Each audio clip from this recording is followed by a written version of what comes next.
大家好，麦西，我是 Adam， and this is Nolly. She's okay, I promise.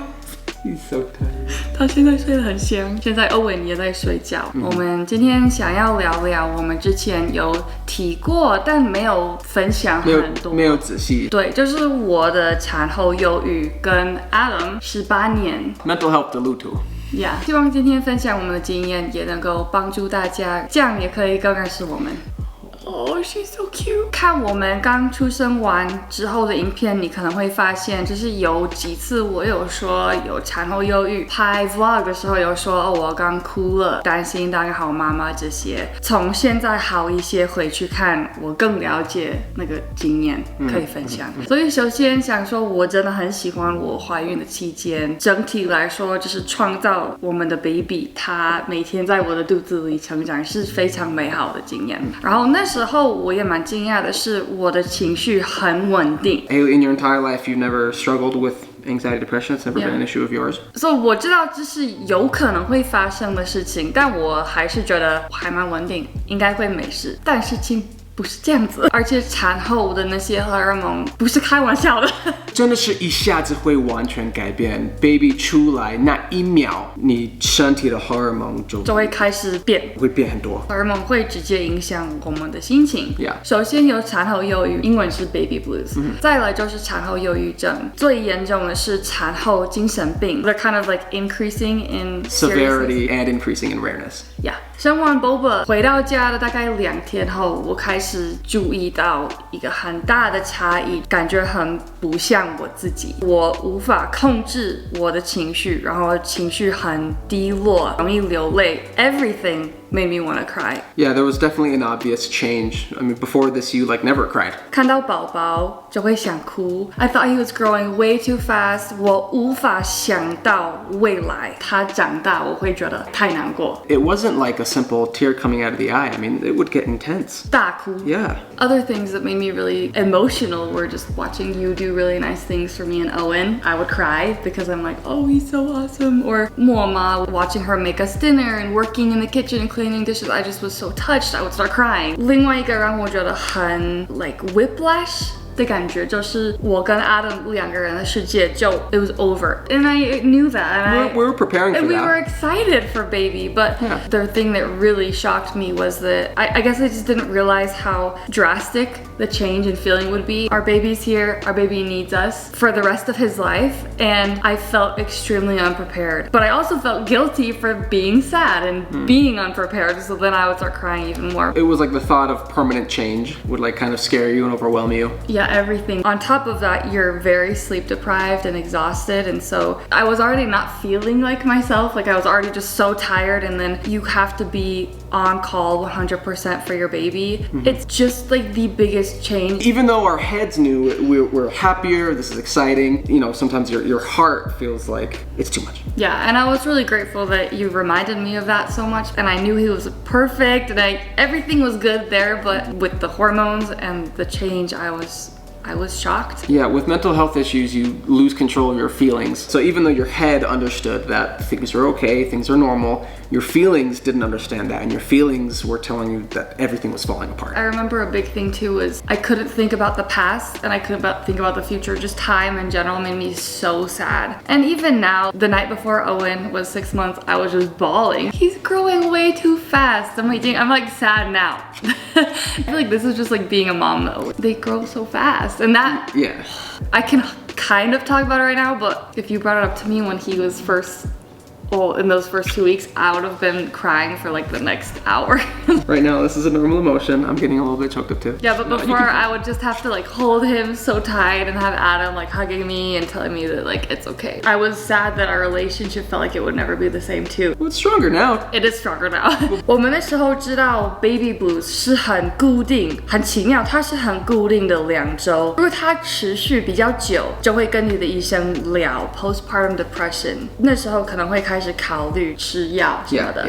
但在这14天内 I remember thinking like we should not make any decisions. Don't make any decisions in those 14 days because you really are not yourself. 我们那时候有观察。我记得刚好第14天，我有跟你一起坐下聊聊你的情况，and things seemed to be a lot better. Yeah, it was so wild on day 14. Like on day 14. Yeah, I could think about things that would have made me cry the day before, and I wasn't crying. We kept an eye on it, and every day was better than the last. Haley felt more like herself. Her head and her feelings were more in sync. And controlled. So we sort of concluded that Haley had the baby blues. Didn't turn into postpartum depression. I was so grateful because it was very stressful to think that those feelings would continue for a long time. I feel like I could empathize before with people who went through mental health stuff, but imagining that feeling for months to come, that really broke my heart. Nobody should have to feel like that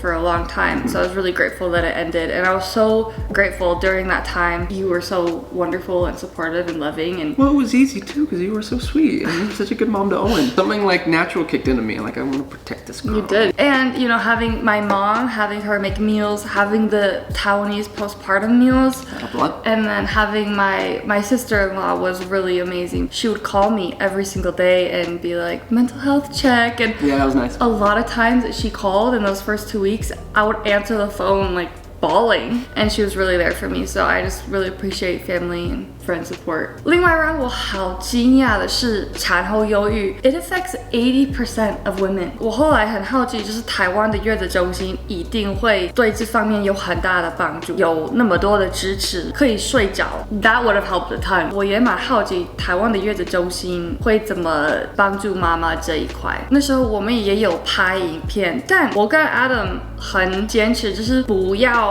为了影片 fake an emotion, don't try to be happy. So 我们会避免在我们心情低落的时候拍。We're not actors. We can't, we can't really act. You can see in the 月子餐 video, there are times when I'm really tired, but there were just moments when I was bawling, and of course we're not gonna pull out the camera and start filming me and then edit that. You know what I mean? Well, it's like Owen too. When Owen's crying, we put the camera away. Yeah, there were times during, 月子 video, maybe I would eat the meal and that was really lovely and nourishing, and then afterwards I'd be holding Owen and just bawling because I had postpartum blues. Other than the things that you've already said, what are some other things that you felt like really helped you? The homemade healthy meals really, really helped. Were there other things that really helped? Your love and support. I feel like when you're going through something like that, you don't really know what you need because you're not in control of your emotions. I didn't That's right. I didn't really know how to help it, and if I could have, I would have changed my brain or something. That's a good point. When I'm having a panic attack, you'll ask me, what do you need? And I'm like, I can't tell you. I can't tell you because I don't know. 所以14天后每天有越来越好，因为生了 baby 之后，你会觉得你要重新找到自己，重新认识自己。And that takes a lot longer, but at least emotions and hormonal changes of the first 2 weeks was over, and then I could start feeling a lot more like myself. 可以享受当妈妈，可以享受我们一家3口的日常。做了之后，我觉得我更珍惜能够好好陪他，陪你。I'm feeling better, and we had already decided, if it had continued, I would have started on, an antidepressant to help. 生第二宝我会更加准备. Not that it would be any easier maybe, but I would at least know that it will probably happen. And Owen and I will be there to take care of you. Thank you. He'll be older, so we'll be able to we can make him a drink and he'll waddle in, give you a dessert or something. 我一定会哭吧 I'd be like 妈妈怎么了 I'll make sure he helps out. 分享这些希望大家知道就是非常的常见 It will pass, and if it doesn't, then there are options like talk to your doctor, and there's good medicine, there's good help out there. 那是我的经验，那我们来听听 Adam. She's so sweet. She's so cute. Oh. A little pause. My story spans 18 years. It's not going to take that long to tell. There will be a few parts of my story where I'll talk about sensitive subjects. That being said, my story kind of starts when I was about 10 years old. I had some odd symptoms. I got overly anxious when there were minor inconveniences. For example, if I knew that I had a shot, a vaccine coming up in a few days, or if I had a presentation coming up in a few days in school, I wouldn't be able to eat. I would be really scared. I wouldn't be able to sleep. My bodily response to these things were abnormal. I was so worried and scared. And that's sort of typical anxiety feelings. The feelings of anxiety, if you've never experienced it, it feels like the world is going to end. Your heart's pounding, you're shaking, I'm sweating, I can't think straight. And it's usually illogical. Like if you have a loved one pass away or you got fired from a job and you feel sad about that. That's a normal emotion, but it turns into more anxiety or depression when it doesn't make sense. There's no clear cause for your responses and for your symptoms. My biggest one was I couldn't eat. I was a really skinny and small kid. And then I also had a tic, which was kind of weird. I would blink really hard like this. You still do it a lot of the time. Sometimes I still do that. And then the last symptom was probably the most serious, is I got really serious panic attacks out of apeirophobia, which means a fear of infinity. Some people have apeirophobia, but at the time I thought I was so weird. I thought I was the only person who had it. The thought of infinity, like numbers going on forever or time going on forever, caused me to go into a very serious panic attack. A panic attack where I would scream. It was so unbearable whenever thoughts of infinity would intrude my mind. My mind would hurt and my body would hurt so badly. I would plug my ears, run to see my parents because I couldn't think of anything else to do. It was hard for them to understand, so they would try to help me as best they could. And so eventually they took me to see a therapist. It was Dr. Clausen in Maryland. He was a fantastic psychiatrist. Yeah, I remember. He recommended my parents that I get on a medication called Celexa, and that's an SSRI. Neurologists have found a strong correlation between anxiety, depression, OCD, and low serotonin levels in your brain. And so the medicine SSRI, it helps your brain keep more serotonin. So he recommended that I get on a small dose of that. My parents agreed, we did that, and it worked okay. And so I did that from age 10 to about 18. And there you go, there's 8 years of my story already done. I still had bad anxiety, I would still have a hard time eating, but it helped. Now in my story, I'm 18 years old and I wanted to serve a mission for my church. I went to Taipei, Taiwan, that's where I met Haley. But before I went, we decided that if I could get off of my medicine and be okay, that would be a sign that I was prepared. So I got off my medicine, I went to Taiwan, started my mission, and things were going pretty good actually. I was surprised to feel that my mental health was okay. I was able to function. I honestly thought that was the end of it. I thought, yes, this is such a cool blessing for me at this time that I don't need to deal with mental health anymore. I thought that I was done. And then I finished my 2-year-long mission, came home and went to university. In my second semester at university, all of my symptoms came back super fast and worse. My anxiety came back, but this time it also was partnered with depression. Anxiety is more worry about the future. Depression is more feeling sad and worthless and lack of motivation, like you can't really function. And those feelings are more about the present and the past. And so really no matter what I did, no matter what I thought about, I was just so sad. I felt like I was worthless. I constantly had thoughts coming into my mind saying, you are terrible, you will never have any value, you suck. Such an awful way to live. That would cause more anxiety to think I have to wake up like this again tomorrow. Yeah. And nothing is making it better or go away. Yeah, exactly. Like nothing helped. I was working out, I was eating well, I was doing my best and to be with family and friends, and nothing worked. I remember there was one day, it was a Saturday, I had the whole day free. All I had to do that day was pay a bill and write a short email to a professor. I could not bring myself to do those two small things. It was the weirdest thing. So those are kind of the three things that told me that this was getting really serious. One is it's debilitating, 2 is it doesn't really make sense, and 3 is it goes on for a long time. Then that's when you know you're having some mental health issues. Oh, Bean is awake! Buddy! Let's go get him! Hey, buddy. Oh, I love you so much. Hey, buddy. So cute. Hey, buddy. 超可爱. Daddy's telling a story right now. I love you so much. 睡得好吗？你要玩这个吗？ I'm gonna put it on his foot. 好。 Nice. Okay, back to the story. So about this time, I was around 21, 22 years old. I was losing my ability to function. I'd call my parents just crying, just saying, I don't know what's going on. I can't explain why I'm feeling this way. To be honest, I don't really want to exist anymore. Existing hurts so bad, and I can't find anything to help that I don't want to exist anymore. What I was feeling at that time. And so my parents were really concerned, and they're very loving, and they said, okay, we'll help you find a therapist. And Someone's all concerned for you. Hey, buddy. You love Daddy so much. We're getting some milk.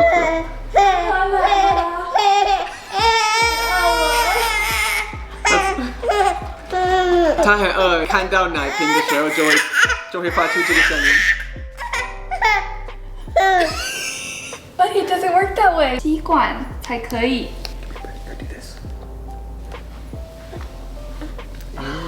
可以了。 There you go. Oh, so sweet. Back to the story. So at that time, I went and saw the therapist for a few months. It wasn't really helping. Now, at around this time, Haley and I actually started hanging out. You became my best friend. You could see me struggling. There were definite times when you would kind of zone out, your eyes would kind of like glaze over, and you would just like be in another place. You know, we started out as friends and we quickly became best friends, and I really just like loved making you happy, loved making you laugh. You did. Because You're the best. I've had family members who have struggled with anxiety and depression. It wasn't something to be scared of or not hang out with you for, you know? Like you helped me so much. And I already really liked you when we were friends, so I just wanted to see you happy. You were amazing. You helped me so much. Some people have asked us, like, oh, Adam, if you have these symptoms, how did I date Haley? Maybe it's like having like a broken leg. Like, yeah, I might smile, I might hang out with friends, but like my leg freaking hurts still, you know? Like both can be true. I also saw a really helpful explanation that like we all want to operate at like a 10. Like 10 is like our feeling our best, things that make people happy, let you feel full happiness, things that make you sad, you feel sad. How I saw it explained is that people, when you have anxiety and depression, the most you can feel is like a 4. Yes. Or like it's like half that. So you aren't able to ever get to like, this is my best. Yeah, so when I would be at a 10 at a happy event, I'm at a 4. Yeah. And then when I would normally be at like a 7, I'm at a 1. Haley really wanted to help me a lot because she's so sweet.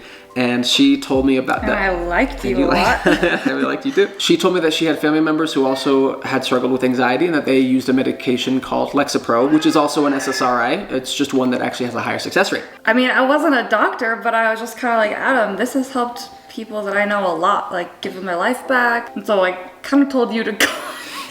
My response was essentially, thank you for telling me that. If therapy continues to not work, then I'll consider it. After a few more weeks of therapy, my symptoms got so bad. I remember a few weeks later, I went in for a therapy session and my symptoms were so bad. I sat down and I told the therapist, I said, I can't even talk to you right now. I need something today or I'm going to start hurting myself. She ended the therapy session there. I left and went to the hospital and they gave me Lexapro. And they said, just so you know, this will take about 14 days to start working. 又是14天. But they also said there's no guarantee. So I started taking it and I really hoped that it would work.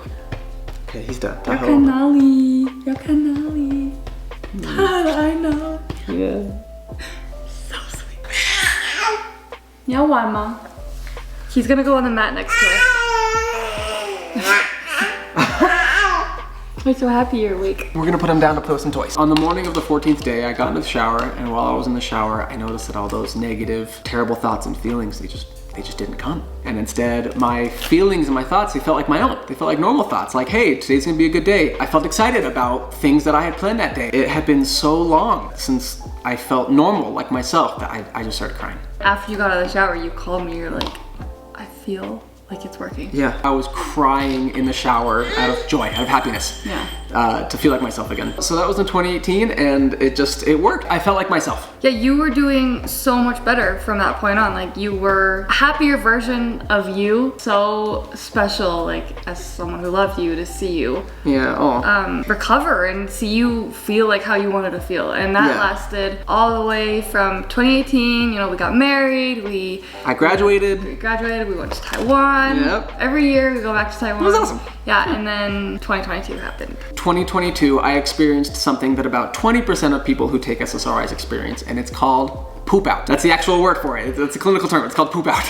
What that means is the receptors in my brain that respond to the SSRI, they became dull. It no longer worked. The way to fix that is you just get off the SSRI for like a few months and allow the receptors to become sensitive again, and then you get back on the SSRI and it works like new. That's the idea. I didn't know that at the time that I was experiencing poop out. My symptoms all came back fast in early 2022, and they came back even worse, and I was diagnosed with 强迫症, OCD. And OCD is not just like, oh, I need things in this order. OCD as a diagnosed mental illness is very scary. Of the three, I believe most psychiatrists will agree with this, OCD was by far the hardest. So it's obsessions, you lose control of your thoughts, compulsions, you lose control of your body. It's hard to explain. It was by far the worst of all the symptoms. OCD was by far the hardest. I was diagnosed with it in early 2022, and the doctor who diagnosed me said it was so bad that they told Haley to watch me. Yeah, that was so scary. And make sure that I didn't do anything to myself. By the time that I was diagnosed, we had tickets to go to Taiwan, and we still wanted to go. And we thought too, Taiwan is a happy place for us. Yeah. Like there is a temptation to think like, oh, switch up your environment, do this, do that. that, but that doesn't change the chemicals in your brain, and you still struggled. Yeah. So the doctor in America at the time didn't know that it was poop out. He just said you should double your dose of SSRIs, of Lexapro. Taking more of something that didn't work. Yeah, so I didn't get better. So we went to Taiwan and my symptoms were still really bad. Haley is so sweet. She really wanted to help me out while we were there. And so she looked on Google and she found a psychiatrist in Taipei with really good reviews. His name was Huang Junwei 医师 at the Yuxi Jiansuo. And he was very helpful. I'm so grateful that you found him. Yeah, Seriously. we're so grateful for all of his help. And the whole clinic was just super nice. There were people that noticed. I remember there were some of our friends who went to you and were like, is Adam okay? People definitely noticed. It was very obvious at the time, and I think we were in Taiwan for 2 months. We filmed very little during that time, even though we had a lot of work planned. There was so much we couldn't do because of Adam's situation. Our 经纪人 and everyone was very understanding and helpful and gave us space and time, and we really wanted to be there, and we really wanted Adam to get better. You know, he would have a good day every once in a while, but yeah, that's when we would film. We had trips planned around Taiwan. We had videos we had started filming and stopped. We had videos we filmed completely and then didn't upload because watching it back, we just could tell that Adam wasn't feeling good. And Haley was so sweet too. I would apologize. No, yeah, you should never apologize. I know I shouldn't, but I was consistently apologizing, saying I'm so sorry that this is happening to me. I'm so sorry for how this is affecting you. And you were amazing about it. I just wanted you to feel better. You were perfect. There were times we'd be out at dinner and Adam would start crying and people would look at us. That's what was going on. 黄医师的做法就是他非常的 caring. He really listened and he changed your medicine because he was like, I think your medicine has stopped working. He diagnosed the poop out. He knew what it was. He got Adam on a different type. It's called an SNRI, so it's not serotonin, it's a different neurotransmitter. So we gave the serotonin a break. Yeah, and the new one didn't really work that well. As well, yeah. The purpose was to switch up what you were doing so that your brain could have a break, and then eventually Adam was able to get back on Lexapro. After 6 months of giving my brain a break from Lexapro, I got back on it as per Dr. Huang's orders, and it worked like brand new again, so I got better. I keep thinking like, let's go back and see him, but I'm like, not for that reason. Like, let's go like thank him Thank for him, yeah. like, oh, 你要入镜吗? Seriously, he's so big. Slow down. We're so happy. It was the biggest relief to finally find something that worked for you again. Not every medicine works the same or works well for everyone, so it's kind of a process, and it can be very, very disheartening. So it was so nice. When it finally worked again, that was like the best feeling. Very grateful to the people who have helped me, very grateful to modern medicine. Yeah. Very, most of all, grateful for you. Oh, so sweet. And for you, buddy. Now, a few last minute things I want to say is, yes, I've been on an SSRI for a very long time, and I will be on it for as long as I have to. Some people report a feeling of what's called being a zombie, which means they're just kind of tired. I've noticed that a little bit. I do feel tired sometimes. Most days I have to take an energy drink to stay awake through the afternoon. It's not too bad. It's definitely worth it for me. I'm glad that you could finally share that because I think that it'll help a lot of people. I mean, you mentioned it before, and I've seen comments where people are like, but you look so happy. And we hope that this explains that, and that you know that anxiety and depression isn't always something that is extremely obvious until maybe it gets really bad. Hi, baby. 要给daddy抱抱，抱抱。今天分享完了，希望大家能够更了解我们的状况。非常感谢你们观看，我们爱你们，爱你们喽！我们下次见，下次见，拜拜，拜拜。大家好，我是西，我是 Adam。我们现在在我们的后院。今天的影片我们要把后院的这一区改造成台湾夜市游戏区。我们今天有准备台湾夜市7个最红的游戏，有邀请我的弟弟、妹妹还有妹夫来跟我们一起玩，很期待让他们体验台